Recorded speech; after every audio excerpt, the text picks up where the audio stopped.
এই যাওয়া যাবে এখন? যাওয়া যাবে? হ্যাঁ, টাকা লাগবে না? 60 টাকা ছিল না ঈদের আগে, নাকি 100 টাকা হলো? তাই? কবে, কতদিন আগে? তাও 1 মাস? ও, তাহলে মানুষের ভুল ধারণা, তাই না? চলো চলো, এমনি ঘুরে। হ্যাঁ, জি। আইসক্রিম আছে? দাও তো দেখি।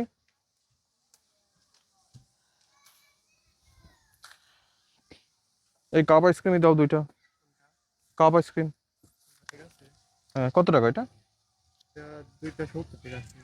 30 টাকা ছিল যে, 5 টাকা কি বেশি? বেশি হওয়ার কারণটা কি এটা? পার্কে এখন আমাদের পার্ক না, অন্য পার্কে জানেন, পার্কের ভিতরে 5 টাকা। মানে এটা কি পার্কের ভিতরে আপনাকে সে ইয়ে দিছে, এরকম দিছে? পার্কের ভিতরে আপনাকে এরকম সিদ্ধান্ত দিছে তারা 5 টাকার বেশি না? পার্কের এগুলো, হ্যাঁ হ্যাঁ, পার্কের এগুলো। না পার্কেরই এইগুলা। আচ্ছা ঠিক আছে। তো আপনাদের বিরুদ্ধে যে অভিযোগ, তাহলে তো সত্য। আমি যে ক্রেতা তো বেশি মালিক। আমি এখানে কর্মচারী হিসেবে আছি তো, সেজন্য। আচ্ছা আচ্ছা, তার মানে একটা ঘটনা সত্য না, আরেকটা ঘটনা সত্য। এটা নেওয়া যাবে না, মালিককে জানাবেন। বলবেন যে ভোক্তা অধিকার থেকে বলছে, স্যার নিজে আসছিল, স্যার নিজে ক্রেতা বেশি আসছিল, যে এরকম পাওয়া গেছে, এটা নেওয়া যাবে না। এবারে মেসেজ, এরপরে যদি নেওয়া যায় আইনগত অপরাধ, অর্থদণ্ড হতে পারে, অনেক বড় বড় দণ্ডের বিধান আছে এখানে। অনেক দোকান আছে তো, এই দোকানে যে মালিক, মানে যিনি দায়িত্ব আছে, মেন দায়িত্ব আছে, তিনি ওইখানে বড় দোকান আছে, ওনাদেরকে যদি বলেছেন তাহলে ভালো। ওই বড় দোকান থেকে করে যেন বুঝতে না পারে। হ্যাঁ, এই 2টা কাপ আইসক্রিম দিন তো ভাই। 2টা কাপ হুম, 70 টাকা দিয়ে। এই কত, 30 টাকা করে না এগুলো? পার্কের ভাই ভিতরে 5 টাকা করে বেশি। কেন, এটা কি নিয়ম এটা? এটা ভাই পার্কের মালিক না ভাই, আমার ভাই জব করি। মার্কেটের মালিক কে, এরকম হুকুম দিচ্ছে কে? আপনি আমাকে চিনতে পারেন? চিনছেন আমাকে? চিনছেন তাই না? তাহলে ঘটনা তো সত্যি।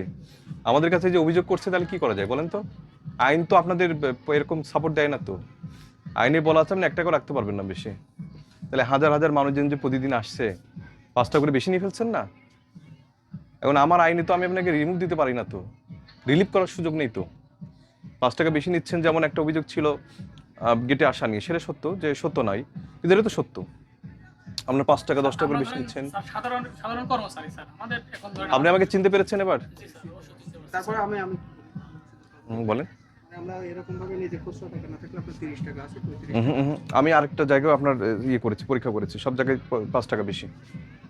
আমার মালিককে, মানে আপনি আপাতত ম্যানেজার, আপনি প্রথমত এটা আইনের সম্পূর্ণ লঙ্ঘন, ঠিক আছে? প্রথমত এখানে তো প্রচুর মানুষ আসছে এই সময়গুলোতে, এমনি তো হচ্ছেই, তাহলে এখানে 5 টাকা বেশি নেওয়ার কোনো সুযোগ নেই। আপনি এমনি নিয়ে এসেই তো লাভ হচ্ছে, অতিরিক্ত লাভ করার দরকার কি? কারণ আমার কাছে সে তো নিয়ে এসে অভিযোগ করবে, অভিযোগ করলে তো আপনি এখানে দণ্ড পাবেন তো। ঠিক আছে, মালিককে আপনি বলতে হবে, এবং সেটার জন্য আপনি আগামী 24 তারিখে অফিস 10টার ভিতরে কারণ দর্শাতে বলবেন। উপযুক্ত কারণ না দর্শালে অ্যাজ পার রুলস অনুসারে সে যে দণ্ড আছে সেটা সে ভোগ করবে। এবং এইটা আপাতত সময়ের জন্য, এরকম ঘটনা ঘটবে না। আমি কিন্তু সব কাজ ফেলে কিন্তু এরকম জাস্ট, আমি কিন্তু ক্রেতা বেশি আসছি, কিন্তু মাস্ক পরে আপনারা আমাকে চিনতে পারেননি, এই জন্যই বলে ফেলছেন বেশি। এটা করা যাবে না ভাই। এখন প্রচুর মানুষ এখান থেকে আসছে, এই যদি হয় তাহলে আমি যেহেতু কাজ করছি পাবনাতে, আমার সব কাজ তো স্লান হয়ে যাবে। যে এরকম হচ্ছে চোখের সামনেই আমি দেখছি না, আমার সব অর্জনই তো সব বৃথা হয়ে যাবে।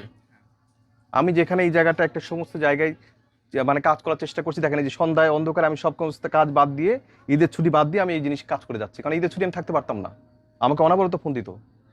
তো এই ঘটনা তো সত্য, এটা করেন না। আর এটা রিজিকে যা আছে সেটাই হবে, হ্যাঁ, এই টাকাগুলো থাকবে না।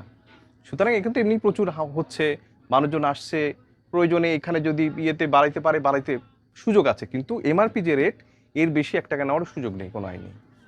এটা জানাবে, উপযুক্ত কারণ দেখানোর সুযোগ নেই, কারণ আইনে এটা রিলিভ হওয়ার সুযোগ নেই। যে ব্যবস্থা আছে সেটা নেওয়া হবে, যেন আর এই রিপোর্ট না শুনি, ঠিক আছে? তাহলে সেটা দেখা যাবে, যদি তিনি একটা মুসলেকা দেন যে এটা আর করবেন না, সেটা অর্থদণ্ড কমেও যেতে পারে, বা জরিমানা বা অন্যান্য যে ব্যবস্থা আছে সেটা কম হতে পারে, কিন্তু এই প্র্যাকটিস জন্য না চলে। ঠিক আছে, ধন্যবাদ।